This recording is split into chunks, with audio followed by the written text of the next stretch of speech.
ஆச்சி மசாலா. எந்த சமையலும் ருசி தேடும் ரகசியம். 20 ரூபாய். தமிழக மக்கள் வித்துட்டு இருக்காங்க.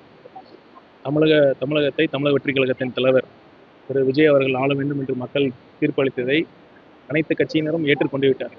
அதில் இருக்கிற சில கட்சி தலைவர்கள் மட்டும் அதை ஏற்றுக்கிறதுக்கு அவங்களுக்கு பக்குவம் இல்லை. அதனால தான் அவங்க மக்கள் அவங்கள புறக்கணிச்சிருக்காங்க. அவங்க தலைமையை பிடிக்காம ப்ளஸ் உங்களுக்கே தெரியும், அந்த எடப்பாடி தொகுதியில் ஒரு சூழ்ச்சியில் ஒரு குதிரை பேரம் பண்ணி அந்த எங்கள் தமிழக வெற்றி கழகத்தின் கேண்டிடேட்டை விலைக்கு வாங்கி ஒரு மோசமான ஒரு அரசியலை பண்ணி தான் அந்த தொகுதியிலே அவர் ஜெயிச்சிருக்கார். நான் நிச்சயம் இப்பவும் சொல்கிறேன், எடப்பாடியில் மட்டும் தமிழக வெற்றி கழகத்தின் கேண்டிடேட் விசில் சின்னத்தில் நின்று இருந்தால் கண்டிப்பாக அவர் தான் வெற்றி பெற்றிருப்பார். அதிமுகவோட தலைவர் பொதுச் செயலர் வந்து கண்டிப்பாக தோற்றுருப்பார். அது தெரிஞ்சு தான் அவர் திட்டமிட்டு அது பண்ணியிருக்காரு.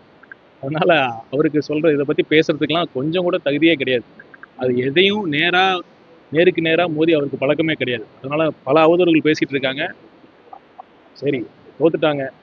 அந்த மக்கள் தீர்ப்பை ஏற்றுக்கிட்டு எப்படி கட்சியை வளர்த்தணும்னு முடிவு பண்ணியிருந்தாலாச்சும் கட்சியிலோட அனைத்து உறுப்பினர்களும் தலைவர்களும் அவங்க தலைமை ஏற்றிருப்பாங்க.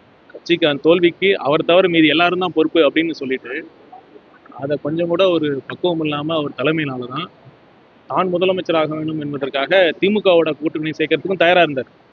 அதை மறுக்க முடியுமா சொல்லுங்கள்? இது வரைக்கும் அவர் இதை பற்றி அவர் சொல்லியிருக்க இல்லைன்னு அவர் சொல்லுங்கள்.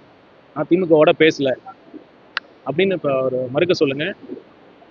ஆனால் இந்த மாதிரி பண்ணதை யாருக்குமே பிடிக்கல.